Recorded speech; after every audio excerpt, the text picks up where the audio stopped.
At ngayon nga sa mababang kapulungan, nagsanib puwersa ang Maletagang at ang leader ng Kidnap for Ransom Gang na Madriaga Gang, si Ramil Madriaga. Yan ho yung... Oo, one by one yan. Ilan niya? More than 70. 70 sa numero na binanggit niya na kinakailangan pabulaanan ng ating Vice President. Especially, may mga picture pa na inilabas na nagbibigay siya si Vice President, nagbibigay ng flag. Para saan? Binigyan ako ng plug, pinahawak sa akin, close na kami. Yan, di ba? Huli, di ba? Kaya pinapaulit-ulit na i-play na yung plug, inaabot kay Madriaga para ma-establish na close sila. Sira ulo ka ba? Naku, mamaya na ho natin balagbagin niya ang si Benny Abante. Ibang klase, kaliwat kanan ho ang pagpapa-interview nila sa mainstream media ngayong mga panahon na to. Double time. Etong si Luistro, Joel Chua, Benny Abante, Terry Redon. Bakit? Hindi tinatanggap ng sambayan ng Pilipino yung mga kasinungalingan nitong si Ramil Madriaga. Hindi kasi kakagatin ng ating mga kababayan ng mga ganyang klaseng naratibo. Ito ang sigurado, pag naging presidente si BP Sara, kayong mga maletagang dyan sa House of Representatives, sigurado may kalalagyan kayo. Ibang klase ho mga kababayan.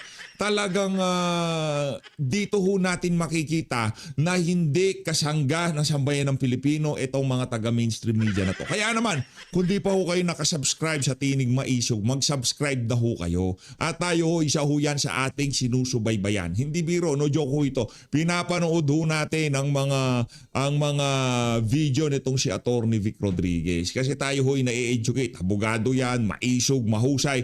Kaya isa ho siya sa ating kandidato sa 2028. Hindi pa nagdideklara. Tayo ho kasi mga kababayan, ngayong mga panahon na to, pagdating sa senatorial candidate, ano ho tayo, pala desisyon ho tayo. Hindi pa nagpoproklama, kinakampanya na natin. Ganun ho tayo katindi dito sa Pilipinas. Isang malaking karangalan na ma-acknowledge, ma-shoutout nito si Attorney Vic sa kanyang programa na Tinig Maisog. Maraming salamat, Attorney Vic Rodriguez. Mag-subscribe ho kayo. Siya ho yan sa mga pinapanood, pinapakinggan at talaga ng mga nagbubukas sa kaisipan ng napakaraming Pilipino ngayong mga panahon na to. Eto, grabe naman yan. Nag-commit naman sila. Si PH Update is watching. Hi PH Update, maraming salamat. Suportahan po ninyo ang pahina ni PH Update. I know I don't have to remind you, higit. Maraming salamat, Attorney Vic. No? Maraming salamat. Isang malaking karangalan ng ma-acknowledge ng isang napaka maprinsipyo, ika nga may paninindigan na personalidad ngayong mga panahon Malaki na ang to. pahina ni PH Update pero napakabuluhan ng mga makabuluhan po ang mga discussion. Pinubola naman ako nitong si Attorney Vic. Basta mag-subscribe. Di mo tayo sanay sa ganun. Anyway, maraming salamat kay Attorney Vic Rodriguez. Saludo, Maisog, Tinig Maisog. Tayo ho'y kaisa ng hakbang ng Maisog. Yan nung isa ho sa mga tinayong grupo yan ni dating Pangulong Rodrigo Duterte. Bago ho siya kinidnap pa The Hague, Netherlands. Bago tayo magtungo, kasi ito bababaran ho natin to eh. Marami hong mga punto de vista ang ating kailangan maintindihan diyan sa naratibong pinapakalat ngayon ng Malacanang na kung saan weekend bigla nilang ilinabas yung balita na nahuli na daw itong si Zaldico. Gayong wala hong lumalabas na balita, walang international news outlet na naglabas ng balita na yan, tanging si Bangag lamang. Di natin malaman, pag hit-hit siguro niya, biglang pumasok sa utak niya, o paano kaya, sabihin natin nahuli niya yung si Zaldico para kahit paano malihis ang usapan at makalimutan na sabay na ng mga kapalpakan at pagnanakaw ng aking administrasyon.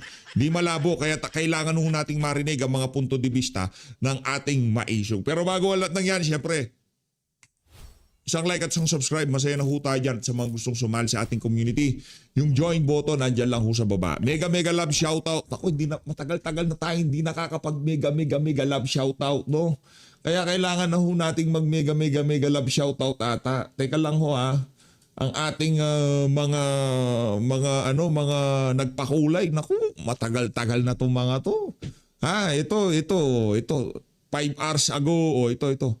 Mega love shoutout dito kay Sir Jordan Cabico. Sir Jordan, anak ng Petrang Garapata. 1 year and 3 months, palakpakan. Member na ho siya ng 1 year and 3 months ha. Ito na ho yung mga nagpakulay sa mga nakalipas na panahon. Si Ma'am Rosemary talaga naman kahit walang mega love shoutout talagang tuloy-tuloy siya magpapakulay si Ma'am Rosemary. Mega love shoutout dito kay Rosel Yuko, mega love shoutout dito kay Sir Jordan Cabico, palakpakan natin yan syempre. Dito kay Consuelo Neri, maraming salamat ho madam ha. Mega love shoutout, maraming salamat sa kulay. Dito kay Van, maraming salamat. Dito kay May Labradors, maraming salamat. Dito kay Ma'am Raspberry, ganda ni Ma'am Raspberry, palakpakan natin. Ayun. Dito kay Ma'am Rachel Go, mega love shoutout, palakpakan natin. 2 beses tong si Ma'am Rachel Go, maraming salamat. At dito kay Tess, maraming salamat. Hindi ko pa na-flash dyan yung mga pangalan, pero sa mga susunod na magpapa-shoutout, ipa-flash na ko natin dyan. Hindi yung required na magpakulay, hindi yung required yan. Kumbaga, kung trip nyo lang, gusto nyo makakita ng kulay sa comment section natin. Hindi required ha, hindi ho tayo naghihingi ng, dito sa PH Update, wala ho tayong GCash, hindi ho tayo nanghihingi ng donasyon, o kung ano pa man. Pero kung pakulayan nyo yan, hindi ko naman ho kayo mapipigilan. Kaya ang aking, maibabalik na lang sa inyo, ang aking mega love shoutout. Hindi ko maano yan Kumbaga, wala na ho akong magagawa dyan. Hawak nyo mga device nyo. Pero hindi required yan. Intindihin nyo, i-share nyo, i-like nyo, ibahagi nyo sa mga mahal nyo sa buhay itong ating mga mapapakinggan dito sa video na to. Napakalaking bagay na hunod mga kababayan. Rerekta ho muna tayo dito kay Benny Abante. At standby lang dito si Atty. Vic. Tapos, kasi mahaba-haba yung video niya, kailangan babaran natin yon. Ngayon, talagang babalagbagin ho natin dito itong si Benny Abante. Itong banal na aso, santong kabayo. Natatawa ako. Hihihihi. Banal na aso, santong kabayo. May malet at envelope ako. Hihihihi. Ganun ba yun? Pambihira talaga tong si Benny Boy. Ito. Po sa STL. Good evening Hi, po. Joby, Chiki, Maricel. Magandang gabi sa inyo lahat. Good evening po. Benny, Ka-close na ni Benny Boy. Bakit? Maya ba ini-interview ka ng mga taga-mainstream media? Hindi ako nagtataka. Benny Boy, ha? Hindi ako nagtataka kasi tawag dito, kayo magkakachokarat ng mga walang yan taga-mainstream media na yan. ang una kong tanong ay napakasimple. Isa kayo sa mga sa mga talagang napigilan alam namin marami pa kayong gustong tanungin pero dahil bawal ang probing, parang dapat clarificatory lang. So ano yung pakiramdam na medyo gusto nyong tumodo pero hindi kayo makatodo? Yan, anong pakiramdam? Anong pakiramdam na gusto mong tumodo, hindi ka makatodo? Baka may diabetes ka. Hindi na tumodo. Pang-asar ni Tatay Digong yung kay Tata, di ba? Yan si Tata, wala na yan. May diabetes yan. Hindi na kumakain. Hindi na makakatodo yan. Nakakatawa. Hindi na makakatodo yan. Talagang medyo... Pigil ba, pigil? Talagang mahirap, no? Kasi talagang Sumakit ba puson mo, Brad? ang kinakailangan, tinanong mabuti kung ito clarificatory question o probing question, no? Talagang okay naman yung aming chairman sapagkat talagang pinipigilan niya na she would like to be fair, no? She would like to be fair. She would like to be fair. Ayaw niya naman na She would like to be fair. basta Raulo ka ba? Si Raulo ka ba, Pastor? Pastor Benny Abante. Yan ho, magsilbing aral sa inyo lahat. Hindi porket tinatawag na pastor, ika nga gumagawa na ng matino. Hindi porket tinatawag na pastor, gumagawa na ng matino. Ito, sigurado ko dito. Dalawa. May dalawa ho akong pastor na kakilala ngayong mga panahon na to. Pastor Kibuloy at Pastor Benny Abante. Mula pagkabata ni Benny Abante hanggang ngayon naging congressman siya, kahit pagsamasamahin niya yung humanitarian niya, hindi man lamang ho lalampas sa 1% na nagawa ni Pastor Kibuloy. Yan ang sigurado ko. Ibibet ko dyan yung PH update. Sigurado ko ho yan mga kababayan. Nakapagpatayo na ba yan ng eskwelahan? Jose Maria College. Nakapagpatayo na ba yan ng eskwelahan?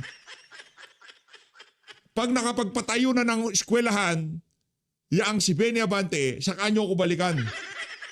Yung pamotor-motor niya at palagay-lagay niya na sigar sa bibig, hindi, walang bitaw sa atin yan. Saan nyo nakita yang si Benny Abante, anong hindi siya politiko, si Pastor Kibuloy, hindi politiko, merong kalamidad, mabilis pa sa alas 4, nandyan rumiresponde kay OJC. Pagka nandyan na yung simbahan nitong si Benny Abante, saka nyo na ako balikan. Di ba? Kaya, pagdating sa naratibo, pag kasi nakita nyo yung nagawa ng mga tao, doon yung masasabi na, ay, hindi totoo ang inaakusa sa mga tao na to. Ngayon, yung mga nagpapakabanal, nagbibida-bidahan, naghuhusay-husayan, mapapasabi ka na lang na, ay, baka may maleta at envelope yan. Palakpakan. Sabi ko sa inyo mga kababayan. Kami na lang magtanong ng kung ano-ano eh. So she really would like to be fair. Para Dapat tinanong mo si Madriaga, meron ka bang maleta? naman po walang masabi yung publiko na talagang medyo... Ako, huwag mo akong bubisitin, Playboy, ha? Mahaba-haba yung video ni Atty. Vic. Ako, gusto ko namnamin yun. Bawat ika nga, gusto kong ibahagi sa ating mga kababayan. Huwag mo akong bisitin dito. Baka patahimigin kita dito sa PHP. Hinaharang namin ng impeachment. Galingan mo, Brad. Siguro parang tulong din yun sa baka kasi ma-technical kayo at sabihin na talagang parang na kayo nag-impeachment court. Tama po ba? Na kailangan talagang magpreno ng konti? Yes, kasi we are very careful na maging talagang akusahan kami na trial na yung ginagawa nyo eh. Kaya naniniwala po naman kami na dapat talaga yan verification lang yan. Bine-verify namin na katotohanan yan. O hindi kami aalis dun sa sinabi ng aming resource speaker sa kanyang mga supplemental affidavit, sa kanyang affidavit. Yun lang ang nakita ko dito. Kaya kami naman, very careful naman kami na magtanong. Kong, magandang gabi. Very careful daw sila Tawa. Ano nga kayo yung parang sinausaw-saw nyo yung daliri nyo, yung borderline, yung tipong, yan, mapapansin ba? Yan, Ganun nga ginagawa nyo. Po si Maricel po ito. Ay, sir, yes. Si Raulo ka ba, Benny Boy? Nangyaka si Raulo ka ba, ha? Opo, punta lang po ako dun sa naging pahayag ni Ramil Madriaga. Ano po ba ang bigat noong sinabi niya tungkol dito sa term sharing allegedly na naging agreement daw ni PBB? Ito naman si ate naman. Kilala niyo yan, yung reporter sa News 5. Binabanatan nga ni PRRD yan. Ba't makikipag-sharing siya dyan? Alam ni PRRD na adik yan si Marcos Jr. May bagahe nga magte-term sharing. Si Sara Duterte na presidente, madam. Ba't pa magte-term sharing? EM at saka po nung nina VP Sara na by 2025 dapat bumaba ka na. Ano po ang bigat nito doon sa kaso? Actually, palagay mo kaya tatanggapin ni BBM na magkaroon ng term sharing niya samantalang dapat tapusin niya ng 6 years ang kanyang termino. I don't think that the president would accept the term sharing scheme. Pero I mean, Mantakay mo, pati pala ikaw, ano ginagawa mo dyan pag magpapa-interview ka pa? Talagang tandang kulubin na to. Matanda na rin naman ho tayo. Baka hindi nga kami nagkakatlayo ng edad niya. Kaya ako nagsusumbrero kasi napapanot na ho ako. Ayaw kong ipakita sa inyo yung makinang nabumbunan ko. Halos magkasang edad lang kami niyan. Baka nakaklase ko nga yan sa San Andres Bukid ano po yung kinalaman nito doon sa kaso? Is it because merong part doon na may sinasabing another scenario, pwedeng assassination? Yun, kasi sinusubukan ko po siyang i-connect doon sa impeachment na bakit siya importanteng pag-usapan doon sa hearing. Alam mo, yung bang that's the first time I heard na merong tinatawag na agreement sila na pag 2024 na o 2025 mag-resign si BBM, bibigay niya sa Vice President. Palagay ko that would be against the Constitution. Because the Constitution has already nilagay na ron eh. Dapat 6 years ang term ng ating Pangulo at ng Vice President. Kung sakaling mag-resign naman siya, wala nang problema sa amin eh. Halimbawa, bukas mag-anunsyo to si Bangag, sabihin niya na, I resign. Bigay kay Sara, tanong sharing, edi okay, palakpakan. Malapit ka ng makulong, walang yaka. Ano ibig sabihin, nag-term sharing? Biglang nag-resign to si Marcos Jr., sasabihin, okay na tayo kay PRR. Hindi. Walang ganun. Hindi kasama sa usapan yun. Pag hindi ka na presidente, dapat sa'yo makulong. Di ba? Kung saan-saan mo dinala sa bayan ng Pilipino. Yaka. Ngayon, kung gagawin nating term sharing yan, sa akin lang palagay, that would not go well with the people. Yan. Pero base po doon sa salaysay na inilatag ni Ramil Madriaga kahapon, tingin po, ano po ang basa nyo sa kanya? May kredibilidad ba siya? Yan. Well, it remains to be seen eh. Ano? Alam mo, ang nakakalungkot nga lang, hindi nagpunta ang Vice President. Para saan pa? Kayo nga, hindi kayo kumbinisido na may credibility siya. Para ba't pupunta si BP Sara? Hayaan nyo, nagpapahinga si BP. Busy siya, marami siyang ginagawang trabaho. Huwag siyang istorbohin. Palibasa kayo dyan sa House of Representatives, malet at envelope lang nasa utak nyo. Ang dami nyong free time, kaya nakakapag-impeachment kayo. Si BP Sara, busy ngayong mga panahon na to. Huwag nyo siyang igaya sa mga kabalbalan nyo, okay? She could have answered all the allegations one by one. Sapagkat nakita ko naman na napakaraming nireveal si Madriaga, especially sa kanyang supplemental affidavit. Nakita nyo na there are people that he mentioned, yung mga tao na mention niya, yung painting na binigay niya, yung mga bangko kung saan nagdeposito ng pera, yung Mention. 25 million na binigay sa kanya para bumili ng mga motorsiklo. And I even asked him, ikaw ba ay makapagbibigay ng ORCR sa lahat ng mga yan? Alam nga naman itatapon niya yung ORCR pagkatapos niya binili yung mga sakyan. Ngayon kung nasa kanya pa rin yung ORCR, ibig sabihin hindi sa kanya yan. Benny Abante ha. Sabi niya, yes, maubigay ako. Ibig sabihin, mahirap ding pabulaanan yung kanyang sinabi. Nako, yan na nga ba sinasabi natin eh. Dinadaan ho tayo sa mga kabalbalan. Kala nila, kahapon lang tayo pinanganak. Halimbawa ako, kahit hindi ako inutusan ni PRRD, hindi ako inutusan ha. Sa utak ko lang sinabi niya, basta sasabihin ko dito, eto sombrero na to pinabili sa akin ni PRRD. Para hindi makita bumbunan mo, gagamitin niya sa kampanya. Pwede ko sabihin yon. Pero para patutuhanan na inutusan talaga ako ni PRRD, hindi lang sapat yung laway na lumabas sa bunganga ko na inutusan ako ni PRRD. Hindi yung ganun gumagana ang mundo. Kung ganun pala, pwede akong bumili ng pwede akong maghanap ng chicks. Tapos sabihin ko, pinapahanap sa akin ni Pastor Benny Abante to. Pinapadala sa akin dito sa lugar na to. Di ba? Hindi naman pwedeng ganun. Hindi pwedeng yung laway-laway lang. Asan yung text message? Asan yung ang tawag dito, yung chat ni PRRD, yung utos, yung ikatlong tao na magsasabi, inutusan kami ni PRRD, pinatulungan pa nga sa akin si Madriaga, nagpunta ng BMW. Dapat meron ganun. Pero kung lahat lang lumabas sa laway ni Madriaga, parang Bikoy 2.0 lang yan.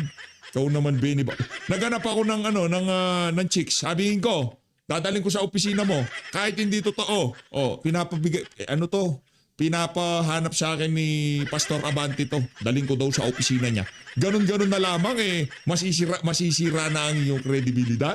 Masisira na ang iyong pagiging pastor. Ganon din kita, Tigdigong. Pero pagka yung anak mo, inutusan din ako ni Princess. Sabi ni Daddy, ito, dito yung bahay, sasalubungin ko kayo. Nagpicture ako. Ito si Princess, yan si Princess. Alam ni Princess na sinalubong pa nga ako. Yun ang ebidensya. Pero yung laway ko lang na sinabi ko, hindi yun. Pero kung gusto mong tanggapin yung sinabi ni Madriaga, magmumukha kang tanga talaga.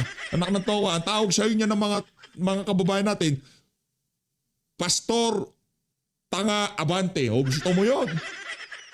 Oo, one by one yan. Ilan yan? More than 70. 70 sa numero na binanggit niya na kinakailangan pabulaanan ng ating Vice President. Hindi dapat pabulaanan. Ba't pabubulaanan? Sa Senado na pabubulaanan yan. Oh, sa korte na niya pabubulaanan yan. Yun ang proper forum. Anak ng toko, sino makakausap ni BP Sara dyan? Yung mga di umanong maletagang? Huwag na lang. Especially, may mga picture pa na inilabas Alo? na nagbibigay siya si Vice President, nagbibigay ng flag. Para saan? Binigyan ako ng plug, pinahawak sa akin, close na kami.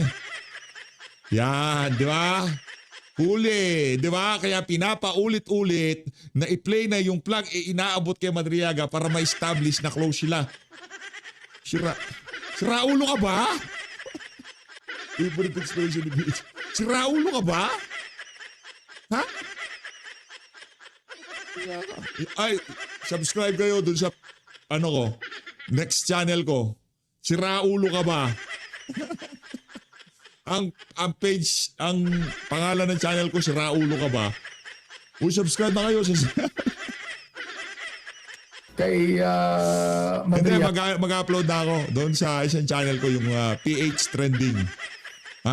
Kailangan ko na mag-upload doon. Marami na naghahanap sa akin doon. Kaya abangan niyo ho ako doon, mga kababayan.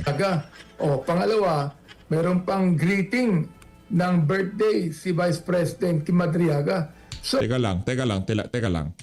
Ako pinakayo ko sa lahat yung pinaglolo ko sa bayan ng Pilipino. Ito yung greeting na sinasabi nitong si Raulo ka ba? Tingnan nyo yung mga kababayan. Isang damukal na greeting. So special si Madriaga. Anak ng toko, hindi nga alam pangalan, hindi nga niya masabi na happy birthday. Si Rem. Pagkita tayo, magkape naman tayo. Walang ganon. Sa mga please, sa mga makakapanood nito na malapit kay BP Sara, pa-shoutout naman ako. Meron lang akong ipoprove na point. Hindi kami close, pero pwede ako pa-shoutout yung happy birthday PH update. Isa lang. Sige na. So mga pasundot lang ako. Mabilis lang naman. Wala 3 seconds yun.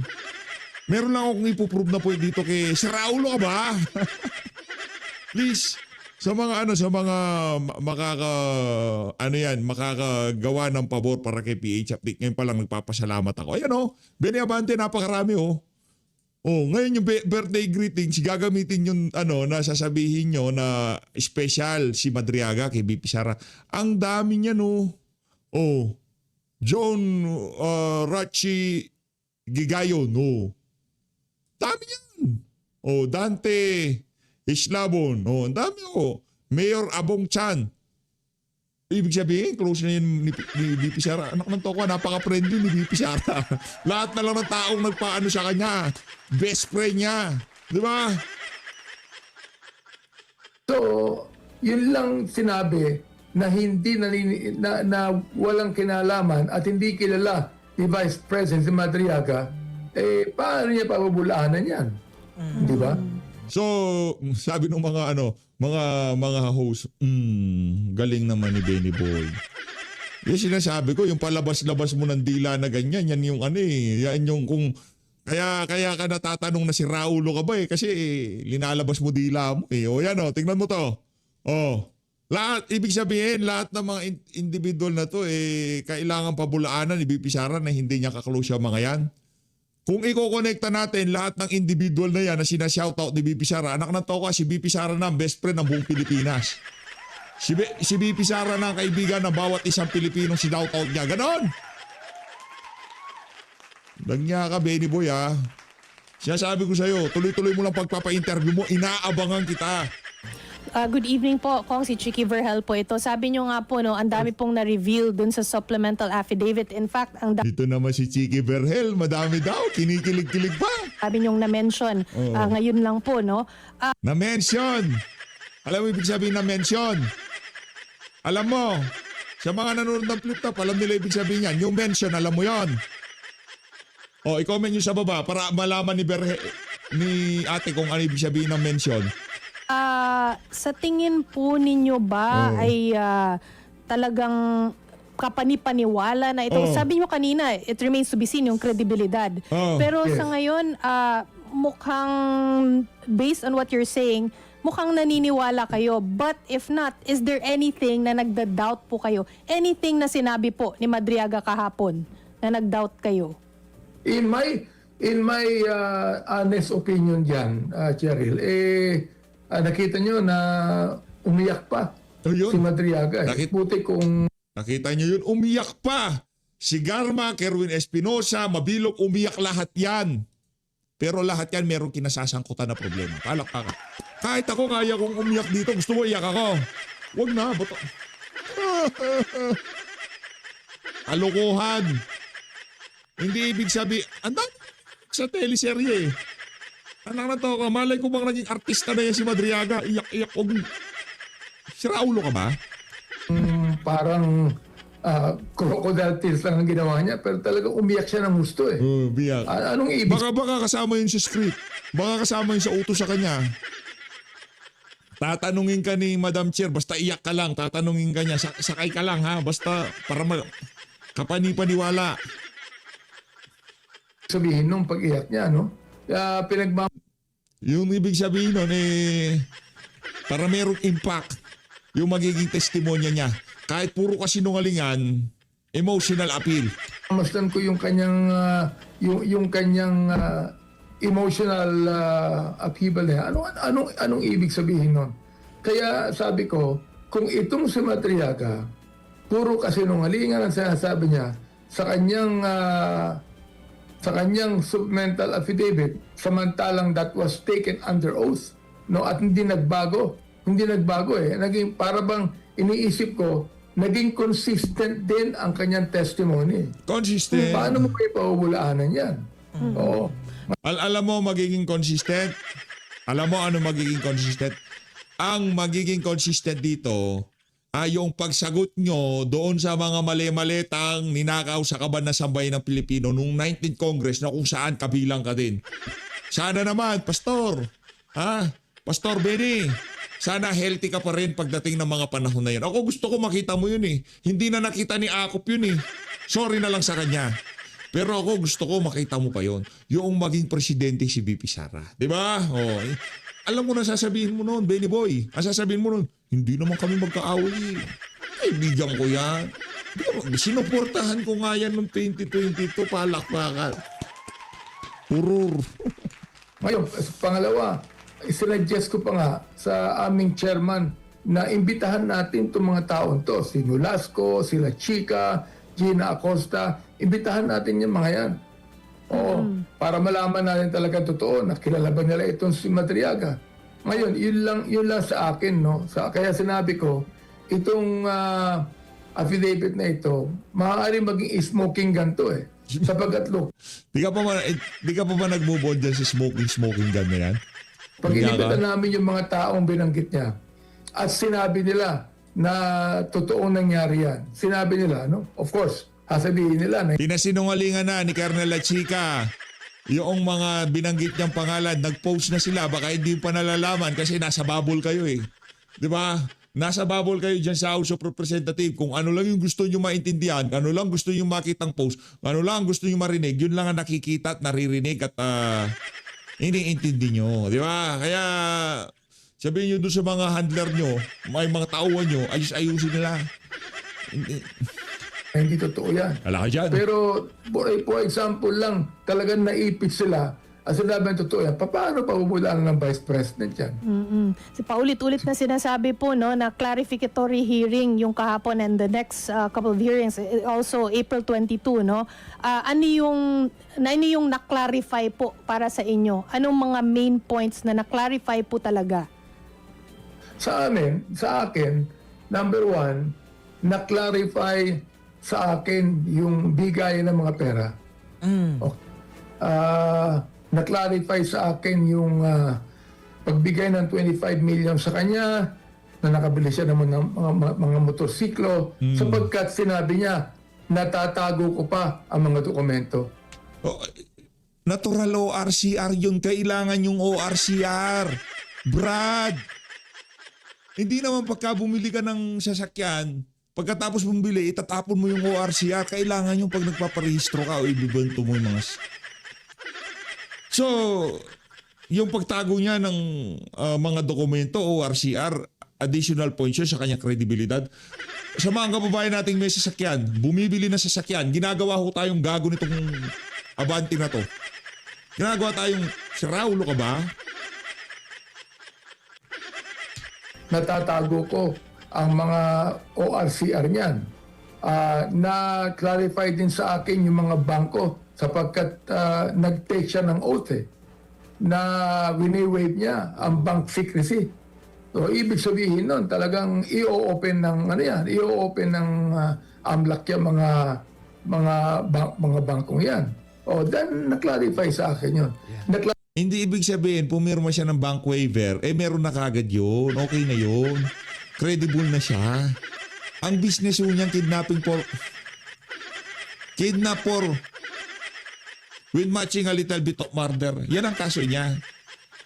Nangunguha tapos nagpapabayad. Yan ang kinakaharap niyang kaso. Kung meron maglabas-masok na daang milyon dyan sa bank accounts niya, kukuha na lang kasi kayo ng smoking gun, may kinakaharap pang kaso. Clarify din sa akin, Cheryl, yung... Chiki po, sorry. Sige. Na-clarify din po sa akin yung sinabi ng COA na dinenay nila ang appeal, Yeah. Vice President. Yeah. Pinababalik. Sapagkat Pinababalik. ibinabalita sa social Lahat to, BIR, COA, AMLA, lahat yan nagtutulong-tulungan. Hawak ko, executive lahat yan. Benny Abante, huwag nyo na kami. media Dyan. na walang tinatawag na kaso sa COA. Pero nakita namin sa COA na talagang inaffirm nila ang perang nagastos. In fact, hindi lang 73 million kundi 375 million. Oo. Although, syempre, may appeal pa. Pero yung appeal na gagawin ng Vice President would be in the Supreme Court. Yeah. Okay. So, almost doon sa interview natin ngayon, Kong Benny, nasabi nyo na yung tingin nyo yung mga parang tumatak sa isipan nyo from yesterday's proceedings. Ano po? Pero nagtaka ba kayo na ngayon nagsalita ang kampo ni Vice President Sara Duterte na ang kanyang pinatulan or na-offend siya sa lahat ng mga lumabas kahapon at lahat ng mga tingin nyo importanteng natalakay kahapon, ang pinaka na-offend siya ay tukol dun sa kanyang schooling. Hindi ba kayo na doon? Oo. Na nagulat na yun lang ang kanyang pinatulan. Actually, nagtatanga nga ako bakit yun lang ang pinatulan niya. Kasi nga ho naman, mga kababayan, nag-aral si BP Sara, pumasya siya ng bar, hindi mo mai-influence yan yung bar exam, tapos sasabihin mo gano'n. Kaya sinungalingan Oo. Palagay ko, Oo. talagang sinadya din ni Ramil Madriaga na sabihin yan. Mga bagay na yan. Sapagkat siyempre, ma-i-irk ang Vice President na ito palang taong ito, nag-aral sa San Sebastian pero maloko at pasaway. Palagay ko, talagang sinabi na Polo. Ikaw ba hindi ka pasaway? Ikaw talaga. Madriaga lang to actually tell the people na ito ang gusto niyo maging presidente ng Pilipinas. Okay. Kung mahina pala si BP Sara, 'di ba? Bakit pinagpipilitan niya na tumakbo siya ng pagka-vice president? Kung alam niyo pala yung background story ni BP Sara nung nag-aaral siya diyan sa San Sebastian College. San Sebastian School of Law. Sir, pahabol po Gaano Wag na, bahala ka. Si Marcel kasi, ewan ko sa'yo. Dito ako kay Atty. Vic Rodriguez. Eto na, game. Bakbakan no ito. Napakarumi, Balagbag napakalaswa ng ginawa ng Maleta Gang. Tao naman ni Bongbong Marcos lahat siyang Maleta Gang. Correct. Recipient sila ng mali-maletang pera, matatandaan ninyo. At ngayon nga, sa mababang kapulungan, nagsanib puwersa ang Maleta Gang at ang leader ng Kidnap for Ransom Gang na Madriaga Gang, si Ramil Madriaga. Yan ho yung isa sa ating tatalakayin. Anyway, Friday naman ho, I will not try to limit our live to 1 hour, bagamat lumalagpas ho sa dami ng nanonood at nagpapabati at nagpapa-shoutout. Ano? So ipagkakanulo ni Saldico. Yeah. Atin pong i-analyze ang nangyayaring ito. Yun. Malayo lang po ito, batiin ko lang. From Israel, si Maria Ligaya, I cannot do this alone. We need each other. I will be your voice and I will be the source of right and proper information, timely, relevant, and hopefully I will be able to continue giving you an incisive, analytical, and critical analysis of what's happening in our country and beyond para naman po makatulong ako sa inyo sa pagbuo at paghulma ninyo ng inyong sariling opinion, kuro-kuro o inyong paninindigan.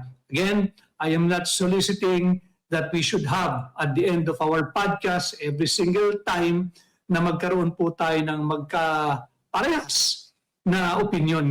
Importante, kahit kayo ay hindi sang-ayon sa aking topic, sa aking pananaw, sa aking opinion, importante makabuo kayo ng sarili ninyo. Ano? So yeah, tuloy po tayo.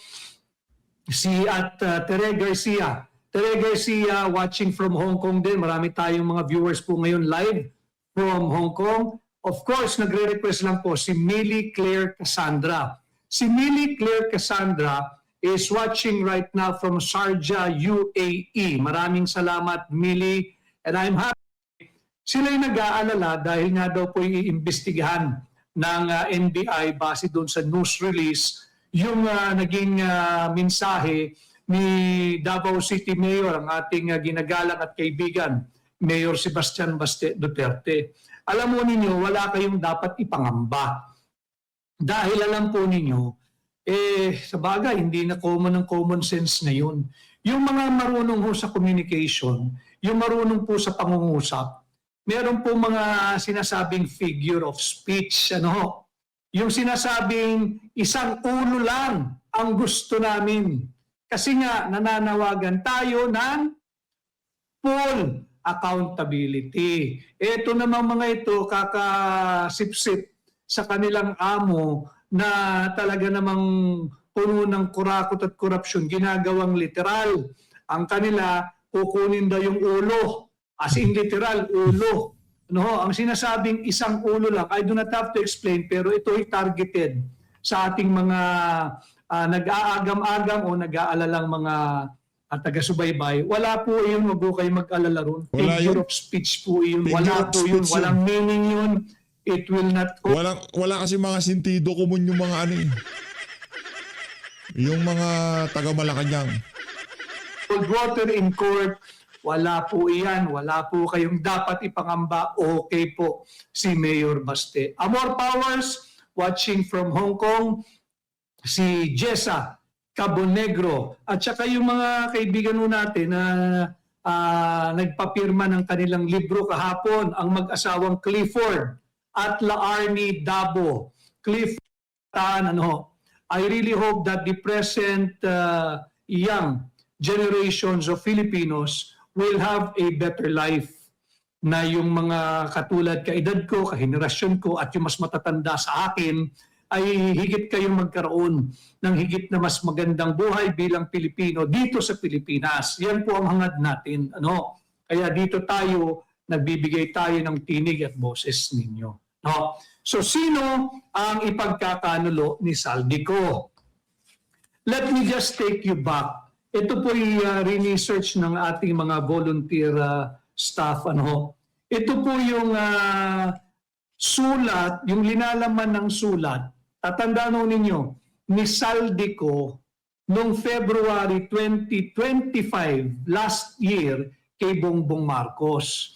Ito po ilinabas niya sa kanyang pahina, sa kanyang FB page ni Saldico. Ano yung kanyang sulat, yung kanyang love letter ni Saldico kay BBM. Alam mo ninyo, nakakatuwa na kung totoong nahuli si Saldico, no? Tsaka na ho natin mamaya, talakayin natin kung totoo o hindi. Kung totoong nahuli si Saldico, mainam po iyon. Bakit? Para mabigyan siya ng pagkakataong pumili. Yan. Sino ba ang isasalba mo? Sarili mo o yung mga taong pinoprotektahan mo hanggang sa ngayon? O panahon na ba na ipagkakanulo mo, pagdating mo dito sa Pilipinas, rektahan na, tuturo, ingunguso, ilalaglag, ipagkakanulo mo na ba? Officially, formally, dito sa Pilipinas si Bongbong Marcos. Ipagkakanulo mo na ba si Martin Romualdez? Itong taong ito dapat mag-iingat. O ang ipagkakanulo mo si dating Senate President Chis Escudero. Yung Paano ho nasama si Chis Escudero dito sa mix na ito, sa haluang ito? Sapagkat matatandaan ho ninyo, yung kanyang liham kay Bongbong Marcos, yung sulat ni Saldico kay Bongbong Marcos, noong February 2025, ang kanya, binuksan po niya yung liham Dear Mr. President, by the time this letter reaches Your Excellency's desk, I will be in the United States for a much delayed check-up. Alam mo naman ho ninyo yung mga rascals, pag naiipit na, ang laging ini-invoke niya, may sakit ako. Kinakailangan kong umalis for health reason. Long overdue check-up. Ano? Ganyan din po itong si Saldico. Kanya nga di ba lagi kong sinasabi, kahit na meron na siya mga pahiwatig at pahayag ng araw, hindi po santo ito. Hindi po santo ito. Isa ito sa dapat panagutin to the full extent of the law kung paano niya at nung kanyang mga kasama sinalaula yung ating national budget at yung ating flood control funds. Now, dito po sa kanyang sulat, binanggit na naman ni Saldico si Adrian Bersamin. Kaya nga po ako natutuwa kung totoo Kung totoo. No, kung totoong siya ay naaresto diyan sa Prague, ano? Sapagkat kung siya'y mauuwi dito, caveat lamang babala lamang. Kahit po nahuli si Saldico, kung assuming talaga siya'y nahuli, wala pong extradition sa pagitan ng bansang Czech at ng Pilipinas. Yung Prague po at Pilipinas, wala pong extradition yan. So yung inaasahan ng iba na, hindi ma-extradite yan. Wala pong extradition. walang Bakit extradition confident? The Filipina Traveler, maraming salamat sa iyong panunood. At the Filipina Travelers. Ano? So wala pong extradition. Now, saan lumalabas yung sinasabing pauwiin siya? Pag wala pong extradition, maaari pong pauwiin ang isang Pilipino dito sa Pilipinas, pabalik ng Pilipinas, gamit ang isa na namang bihikulo. Ano po yun? Deportation. So kung hindi po extradition, pwedeng deportation. Deportation kapag holder ka ng Philippine passport, kinansela yung iyong passport, o kaya ito ay expired na, o ikay pumasok sa isang lugar na wala kang visa at holder ka ng Philippine passport, hindi ka kinakailangang i-extradite, bagkus agad-agad pwede kang i-deport. Ito po ngayon yung kaso ni Saldico. Kaya lang ang tanong dito, hindi ba ipinababalita na rin ng pamahalaan ng administrasyon ni Bongbong Marcos that Saldico is a holder of a Portugal passport? May Portugal passport siya, yung Portuguese passport, si Saldico. So, saan ba ang Portugal? Ang Portugal ho ay bahagi ng European Union, EU. Sa EU, alam ho ninyo, para lang po sa riwain natin, pagka holder ka ng European Union passport, train lang mo sinasakit wala na, borderless na sila. Hindi ka nasisitahin ng mga immigration officers sa mga border or sa mga entry. Basta't holder ka ng European passport. Assuming si Saldico ay holder nga ng passport na inisyu ng bansang Portugal, walang dahilan siya'y harangin sa kahit na anong border or territorial boundary ng kahit ano sa mga European states na miyembro ng EU. Kaya hindi pa malinaw kung si Saldico ba ay talagang naaresto o ito pong balitang ito, malaki ito, talaga naman, o'y balita ba ito para pagtakpan? Ang sablay at palpak nag-engranding produksyon ng maletagang ni Congresswoman Luistro dyan sa mababang kapulungan. Ipagkakanulo ni Saldico. Marami pong salamat sa halos 3,500 live viewers Grabe. Ang dami hong nanonood kanina dyan sa, live nitong si Atty. natin dito sa aking Magic Eye. Ulitin ko ho, ako po'y humihiling yung mga nasa Facebook, bukod po sa pag-comment, pag-like, pag-react, pag-follow, sana ho'y mag-share din kayo para makalabas tayo sa shadow ban nila. Ganon din ho yung nasa YouTube, please, pakiusap, humihiling po ako, patuloy po kayong mag-like, mag-comment, mag-react, mag-share, at mag-subscribe para po makalabas tayo dyan sa ginagawang shadow ban ng Marcos Jr. Administration. Okay, balik po tayo sa sulat ni Saldico. Base po ito doon sa transcribed images sa kanyang official FB page ni Saldico. Ano? Itong sulat ni Saldico kay Bongbong Marcos noong February 2025. Binabanggit niya rito, ulit, kaya ho maganda ito. Whether it is true or not, maganda po ito sa mga kagaya natin sa hakbang ng maisog na humihingi ng transparency, full accountability. Bakit? Sadya pong liniligaw ng administrasyon ni Bongbong Marcos ang issue ng flood control funds. Yung anomalya niya, yung 5,500 flood control projects na ghosts naman pala o kaya'y substandard. Maganda po ito sapagkat natatabunan yung kanilang grand production. Ano po yan? Yung huwad, yung hausyaw, yung peke, yung fake impeachment, using fake star witness dyan po sa mababang kapulungan. Ano?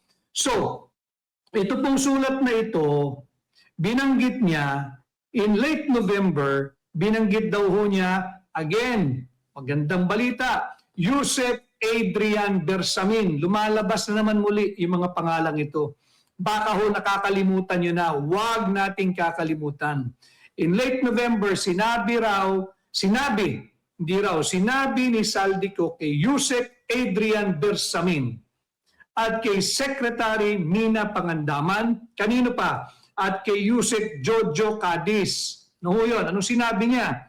Na meron daw 100 billion pesos insertion si Bongbong Marcos. Kaya po maganda ito eh.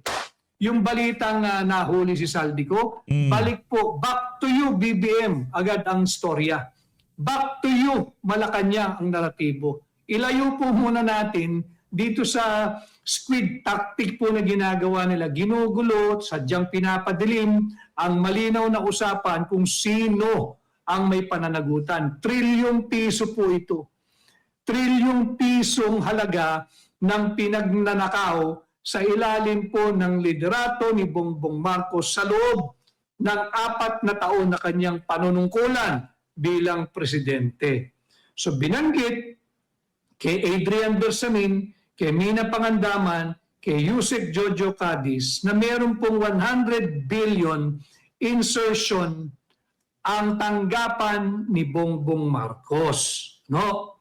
At ang sinabi ni Mina Pangandaman, huwag mo nang pakialaman yan. Ang instruction ni Bongbong sa akin, kay Mina Pangandaman, to proceed. Huwag mong pakialaman yung 100 billion ni Presidente Marcos, ituloy mo yan. Yan ang mensahe ni Mina Pangandaman kay Saldico. Tanong, sino ang ipagkakanulo ni Saldico? Simula pa lamang ho ito si Yusef Adrian Bersamin ba na meron ding in-issue or in-execute na affidavit? Narinig naman natin yan kay Congressman Leandro Lian Leviste na meron ng ready at anytime maaring ilabas yung affidavit ni Yusef Adrian Bersamin. Baka ito na ang hinihintay na pagkakataon at panahon ng mamamayang Pilipino na maobliga, lumantad at maglahat ng kanyang nalalaman itong si Adrian Bersamin. Binanggit muli si Mina Pangandaman. Si Mina Pangandaman, huwag niyong kalilimutan, yung DBM Secretary Sa Mina kung Pangandaman. saan nilaganap ang kurakot at korupsyon sa budget at pera nating mga Pilipino. Si Yusek Jojo Cadiz ng DOJ. Kilala ko rin ito, subalit siya ay kasali sa sulat ni Saldico kay Bongbong Marcos. No? At ito'y sinasabi sa liham ni Saldico kay Bongbong Marcos na ang kanyang tanggapan ni Bongbong Marcos yung taong 2023. 2023 atras ho kayo ng kaunti 100 billion na ang alokasyon ni Bongbong Marcos mula sa budget. 100 billion noong 2023. Sinabi pa detalyado, 75 billion inilagay sa unprogrammed appropriation. Alam ni Saldico ito mga kababayan dahil siya yung chairman ng appropriation. Remember yung tandem nila ni Tambaloslos, ni Martin Romualdez. Tandem sila. So yung 100 billion ng 2023 ni Bongbong, 75 billion inilagay sa unprogrammed at yung 25 billion dito sa liham ni Saldico inilagak sa ilalim ni SAP. Sino yung SAP? Yung Special Assistant to the President. Si Anton. Ito raw po ay instruction ni Bongbong kay Martin Romualdez nung sila'y byumahe noong 2022. Detalyado yung sulat ni Saldico. Kaya saka kung sana ay talagang nadakip siya. Sana. Para wala naman siyang choice Either ilaglag niya, idiin niya yung sarili niya, o magsabi siya ng totoo, redemption, baka sakaling mabawasan ang ngit-ngit, galit at hinagpis ng mamamayang Pilipino sa kanya, kay Saldico, at ipagkanununan niya lahat ng nagnakaw at nakinabang sa pera nating mga Pilipino. Binanggit din niya noong 2024, no? 2024, another 100 billion. 100 billion na naman ang insertion ni Bongbong Marcos. Kaya hindi ba't nakakatuwa kung sino yung nag-anunsyo na si Saldico daw ay naaresto na, whether ito'y parte ng propaganda nila o panliling lang. Ang hangad natin, ang hangad ko, sana totoo. Nang sa ganon, mailabas na ni Saldico muli yung lahat ng kanyang detalyadong nalalaman. No? So dito, 2023, 100 billion kay Bongbong Marcos insertion. 2024, another 100 billion kay Bongbong Marcos insertion. 2025 budget, ito matindi ito. Ang 2025 budget, ang sinasabi rito ay another 100 billion na naman. 100 billion na naman kay Bongbong Marcos. Kaya yung nag-anunsyo na arestado si Saldico, baka hindi na naman niya alam kung ano yung kanyang inaanunsyo at hindi naman sila ang naka-aresto. Kung totoo ito, si Saldico ay nasa kote ng mga opisyal dyan sa Prague, sa Czech Republic. Hindi po, wala pong pinakapakialam ang ating pambansang pulisya, ang ating immigration, ang ating other law enforcement unit. Wala. Siguro gusto lang mauna without really understanding. Mabuti yun. The implication ng pagkakaaresto kung totoo ni Saldico. Again, sa mga kakapasok lamang, why do we have a reservation kung totoo na naaresto yung pagkakaaresto kay Saldico? Balik tanaw lamang po tayo kasi nga ho, di ba sinasabi mismo ng pamahalaan na si Saldico ay has sought refuge sa Portugal. Siya ay meron ng Portuguese passport at hindi na siya pwedeng basta arestuhin anywhere in within the European Union member states sapagkat yun na po ang kanyang passport. Kaya tayo may reservation. However, assuming totoo yan, may isang problema, wala pong extradition sa pagitan ng Pilipinas at ng bansang Czech o yung Czech Republic. Anong pamamaraan para maiuwi siya dito? Deportation on the premise and on the assumption that he is still a holder or holding at the time of his arrest an expired or canceled Philippine passport, meaning wala siyang travel document. Punta na po tayo dito sa revelation ni Saldico sa sulat niya kay Bongbong Marcos. 2023, 100 billion yung kanyang insertion ni Bongbong. Sabi ni Saldico, 2024, another 100 billion ang insertion ni Bongbong Marcos. 2025, another 100 billion. Ito ngayon, may isang player. Tatandaan ninyo, pagdating daw ng Mayo, kakasuhan si Martin Romualdez at si Chis Escudero. Yung dating speaker, si Tambaloslos, at yung dating Senate President, si Chis Escudero. Pwede siyang pumasok dito sa mga personalidad na ipagkakanulo ni Zaldico. Si Senador Chis Escudero. Bakit? Sa kanyang liham kay Bongbong Marcos, patungkol sa 2025, malinaw dito na gusto raw ni Chis Escudero, malinaw po ito, liham ito ni Saldico kay Bongbong Marcos. Si Chis Escudero gusto raw ng 200 bilyon piso allocation para sa Senado. 200 billion ang hinihingi ni Chis Escudero kay Martin Romualdez at kay Saldico ayon sa liham ni Saldico kay Bongbong Marcos. Kaya si Chis Escudero, malamang ito, hindi na rin makatulog ito ngayon nung nabalitaang arestado si Saldico. Bagamat sila yung magkababayan, malinaw. Dito sa liham ni Saldico kay Bongbong Marcos, laglag si former Senate President Chis Escudero. Bukod pa roon, sinabi pa rito na yung 2025 budget, ipinilit ni Chis Escudero na magkaroon ng 150 billion. Mga kababayan, sa hirap ng buhay natin, tayo barya-barya lang mag-uusap Hirap na hirap tayo Itong mga ito, 150 billion ang ipinipilit ni Chis Escudero na ilagay sa program funds. Again, sinong may sabi? Si Saldico. Marami pong salamat sa almost 4,500 live viewers natin dito po sa aking Magic Eye. Ditin ko, ako ho ay aktibong nangangampanya. Yung mga nasa Facebook, patuloy po kayong mag-like, mag-comment, mag-react, mag-share. Importante yung share, makalabas tayo sa shadow ban nila at mag-follow. Ganun din po yung nasa YouTube. Pakiusap ko, palakasin natin yung ating pahina. Subscribe, just in case subscribe. ma-influensya nila si Meta, i-take down yung ating FB page. Palakasin po natin ang ating YouTube para hindi po kayo maligaw. Lagi tayong nagkakaugnayan.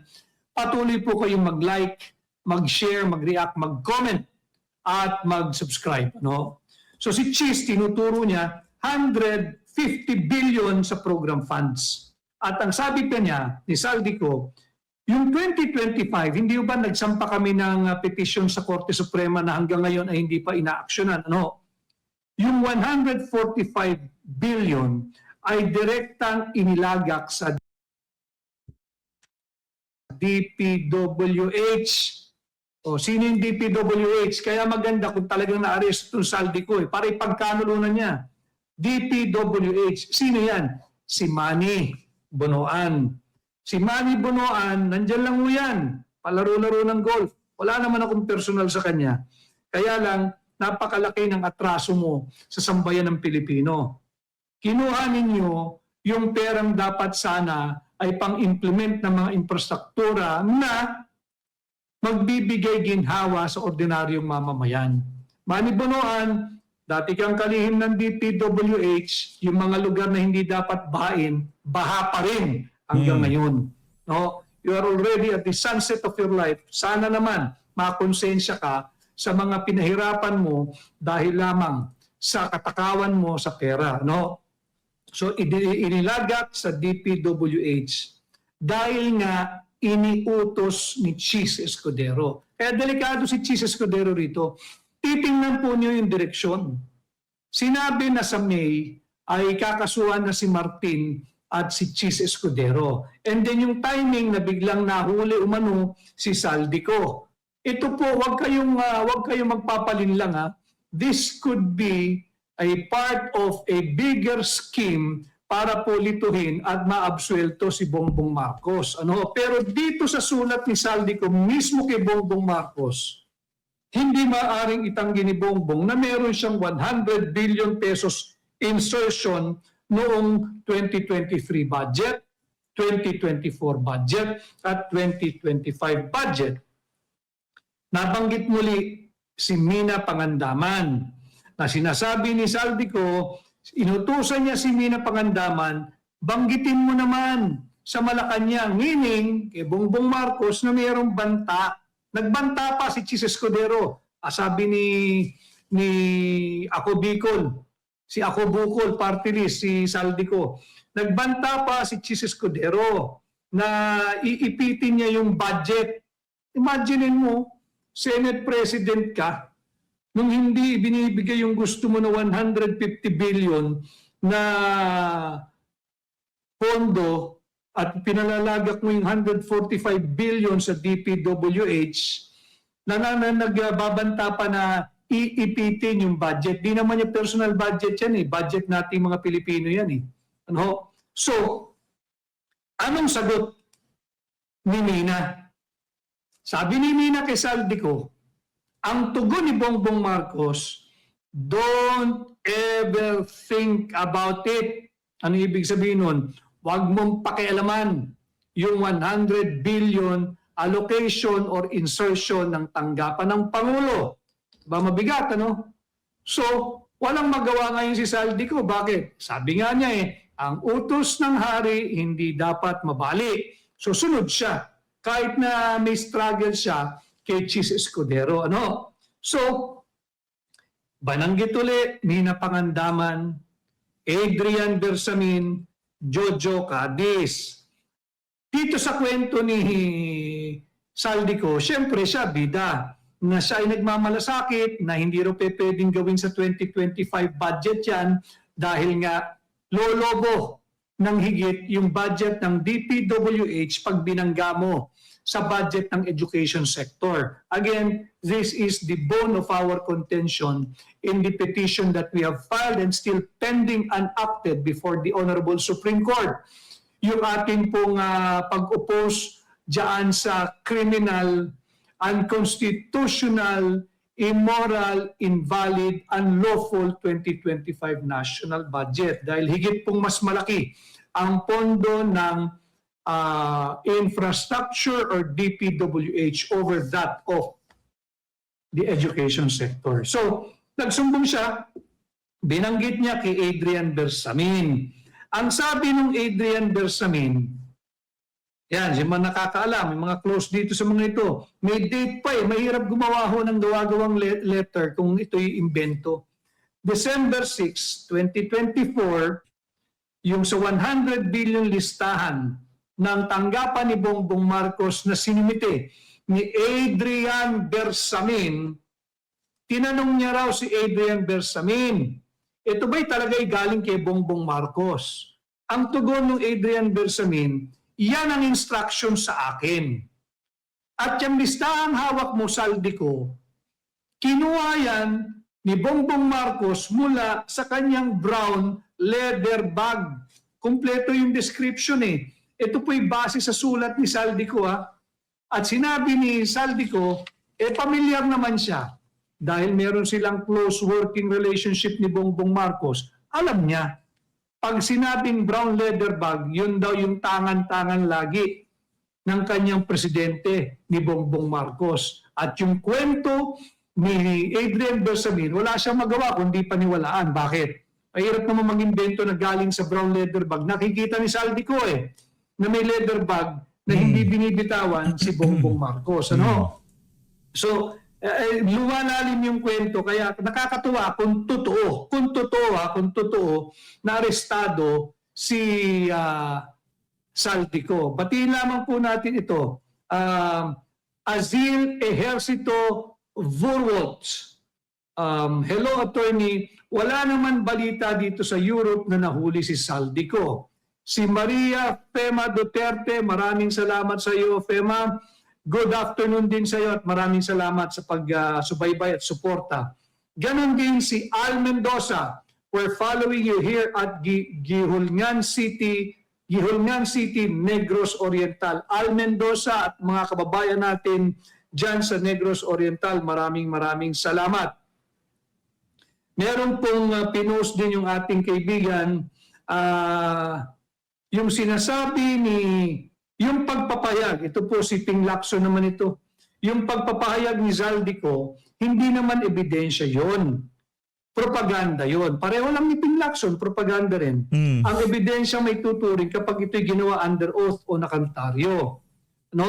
Kaya nga magandang balita sa mamamayang Pilipino kung naaresto si Zaldico dahil mapapanagot na natin lahat ng pangalang binanggit niya, lalong-lalo na itong si Bongbong Marcos. Detalyado po, yung mga project daw po, binanggit niya kay Adrian Bersamin, yung rock netting, yung mga safety devices, ito po yung mga seryosong anomalya. Disallowed daw ito noong 2024. Sabi ni Zaldico, bakit? Ito yung mga seryosong anomalya. No? Subalit, wala siyang magawa. Ang sabi raw ni Bongbong Marcos kay Adrian Bersamin, huwag mong pakialaman ang budget ng Office of the President. Proceed! Grabe, no? Talagang pag-utos ng hari, hindi pwedeng bawiin, ano? Pag-utos ng adik, dapat masunod. Kasi magtatantrum sa Malacanang, baka ubusin niya lahat ng pulburon. Ngayon, tingnan natin bakit ipagkakanulo, dahil dito po sa sulat ni Zaldico, ipinagkanulo na niya si former Senate President Chis Escudero. Yung budget daw po ng DepEd, ulitin ko syempre sa kwento ni Saldi, siya bida. Yung budget ng DepEd, meron daw pong suffering from low utilization rate. Meaning, hingi ka ng pondo, nyari 10 piso, ang nagagastos mo lang ay 1 piso o 2 piso, meron kang low utilization rate. Sayang. Imbis na ibigay mo sa ibang ahensya, ibang departamento na mas mabilis gumamit ng kanilang pondo, ito'y babalik lamang sa general fund pagkatapos ng 1 taon. Kaya, ang sabi ni Chis Escudero, ayon kay Zaldico, bawasan mo. Talagang dapat sagutin ito ni Chis Escudero. Sabi ni Chis Escudero, bawasan mo ng 10 bilyon ang budget ng DepEd na nakalaan para sa computerization program. Ayan linaw-linaw, si Chis Escudero nag-utos kay Zaldico. Bawasan mo ng 10 bilyon yung pondo ng DepEd na nakalaan para sa computerization program. No? Ang ayaw daw ng House dahil daw gusto nila malagay ito sa school buildings. Tatandaan ninyo mga kababayan as we do this live podcast tonight, meron pang kulang na 165,000 classrooms sa buong Pilipinas. 165,000. So, ang isa sa mga tinuturong dahilan kung bakit po meron tayong backlog na 165,000 classrooms dahil daw binawasan ni Chis Escudero ng 10 billion yung pondo ng ahensya na dapat sana'y inilagak sa school buildings. So malinaw dito, ang inilaglag na rito, ang ipinagkanulo ni Zaldico ay si Chis Escudero. Ito pa mabigat mga kababayan, yung mga kasama natin na nagmumula sa health sector at yung mga professional, yung mga doctors, nurses, medtech, lahat po kayo, pati yung mga naka-enroll sa PhilHealth. Basahin ko po ito as isa. Sabi ng liham ni Zaldico papunta kay Bongbong Marcos, it was also upon Senate President Xi's suggestion that the 74 billion subsidy for PhilHealth be scrapped. Tatandaan nyo ng 2025, zero allocation ng PhilHealth. Zero. Initially, may 74 billion na allocation doon sa recommendation sa NEP. Pero nga nung pagkatapos ng BISCAM noong 2025, zero ang naging pondo ng PhilHealth. Ang sinasabi ni Saldico, kaya naging zero yung subsidy ng PhilHealth from 74 billion pesos dahil ipinag-utos ito ni Cheese Escudero. So maging maingat po kayo, this could be all part of the ploy and drama at grand production na naman ng Marcos Jr. administration. Timing, tingnan ninyo Si Saldico, ibubunton lahat ng sisi kay Saldico. yung timing, nag-anunsyo, by May, masasampahan na ng kaso si Martin Tambalos Los Romualdez at si Cheese Escudero. Sinabi po nila yan eh.